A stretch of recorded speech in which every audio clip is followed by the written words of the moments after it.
Welcome to another video on channel Maths with Munir. I hope that you all are doing great and watching my video. So today we are going to solve and discuss about application of Pythagoras formula, where we will be solving a real life world problem. So make sure that you are watching this video till the end and noting down every single step, so that if somewhere you are making mistakes while practicing, you can see what actually wrong you did. So let's read this question with me. It says that a campsite in the shape of a rectangle FGHI has a side 3x plus 6 meter and x plus 1 meter, and the length of the diagonal FH is 4x plus 1 meter. Find the area of campsite. Now if you notice one thing in this question, you will be seeing that the campsite which actually been given to you is in the shape of rectangle. So in the word problem, wherever is it necessary and wherever you can make figure, that is very important for you that you should make figure, so that it could give you an easy way of solving questions. Now we are going to draw a rectangle over here. Okay, this is basically your rectangle. Now the name of the rectangle, it says FGHI. So F, G, H and I. Okay, now has side 3x plus 6 meter and x plus 1 meter. Now we know that in rectangle we have length and breadth, and over here they are talking about length and breadth, so we can write this as 3x plus 6 meter, and we can write this as x plus 1 meter. Now there is one thing extra have been given to you, which is basically your diagonal FH, which is 4x plus 1 meter. So FH is basically your diagonal, so we can draw like this. So this is 4x plus 1 meter. Now we know that in rectangle all these four angles are basically going to be your 90 degree. So what we can do, we can draw a right angle over here. Now by drawing the right angle triangle, if we look at only this part of the rectangle, we will be seeing that it's your right angle triangle, where we can apply the Pythagoras formula very easily. Now do not be confused in that we have base, we have hypotenuse, but we do not have height. So we know that in rectangle the opposite sides are basically parallel to each other. So if this is x plus 1 meter, that is going to be your x plus 1 meter as well. So by doing that, in that way we are having all three sides of Pythagoras theorem, which is hypotenuse, base and height. So now what we can do, we can begin with the solution by applying the Pythagoras formula. So it says hypotenuse square equals to base square plus height square. Now hypotenuse we are having 4x plus 1, so we can write 4x plus 1 square, and base that we have 3x plus 6, and height is x plus 1 meter.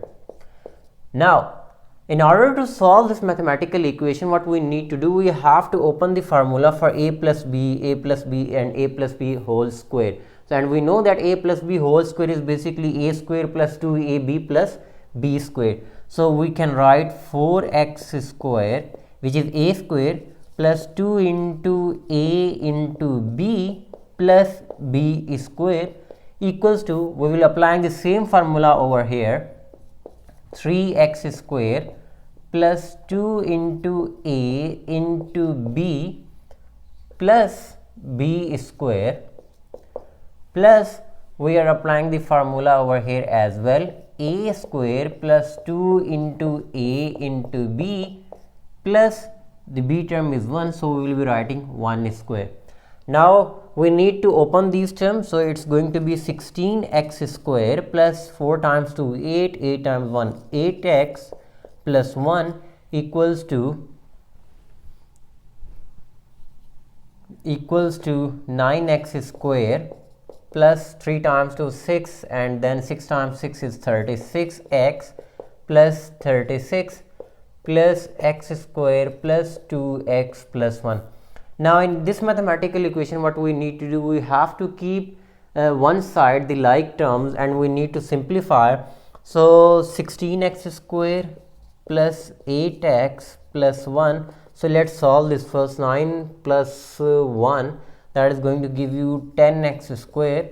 36x plus 2x, that will be 38x. 36 plus 1, that will be 37. Now, so whatever we are having on this side of the equation, we can shift it to this side of the equation, and obviously the sign of every single term is going to be changed. So 16x square minus 10x square will give you 6x square. 8x over here is with the positive sign. Once you are shifting 38x from here to here, it will be minus.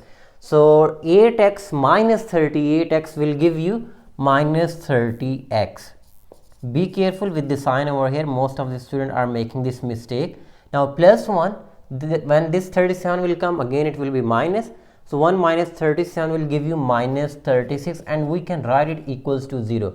Okay, now we know that it's our quadratic equation, and in one of my playlist, if you've seen the quadratic formula, where we are talking about how we can solve this quadratic equation. Now we know that in 6, 30 and 36, all three numbers are basically the multiples of 6. So what we can do in order to factorize this question, before factorizing this question, we can take 6 out to make it more simplified.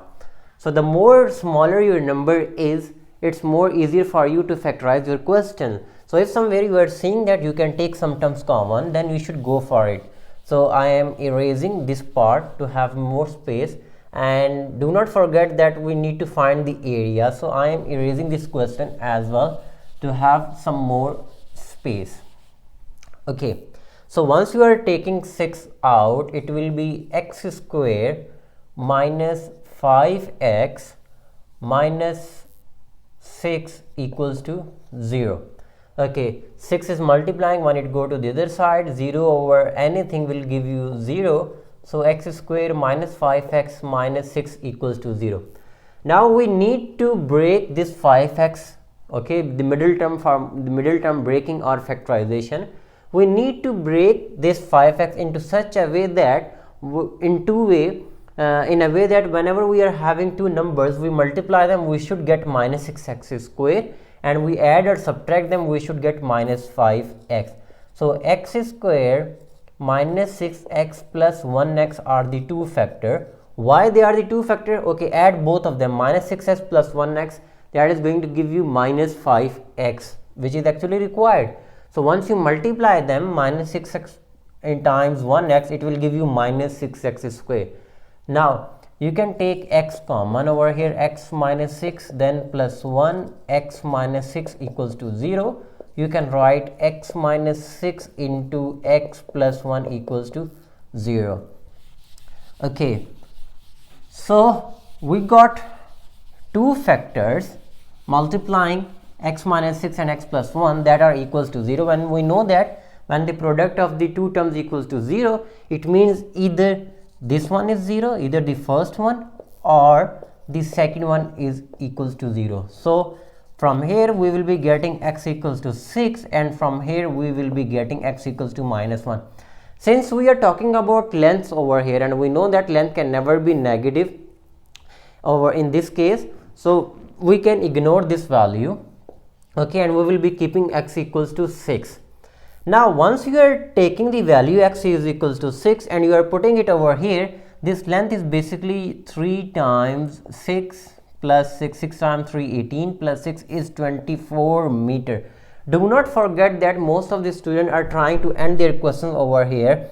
You have to make sure that you are finding what's being asked to you. We need to find the area of a campsite, and we are not done yet, and we know that the area of a rectangle is basically length time its breadth. So we got the main thing, the value of x over here, we are going to plug in back. So this is 24 meter, and 6 plus 1 is basically your 7 meter. So now we can calculate the area very easily. It is 24 times 7. So 7 times 4 is basically 28 to carry. So 7 times 2, 14 plus 2 is basically 16. So 168 meter, the unit was in meter, so we can write meter square. So this is the area of a campsite in the shape of rectangular that we are having, which is 168 meter square. So please, if you are new to my channel, then please do consider subscribing my channel and share this video as much as you can with your friends so that they can learn as well.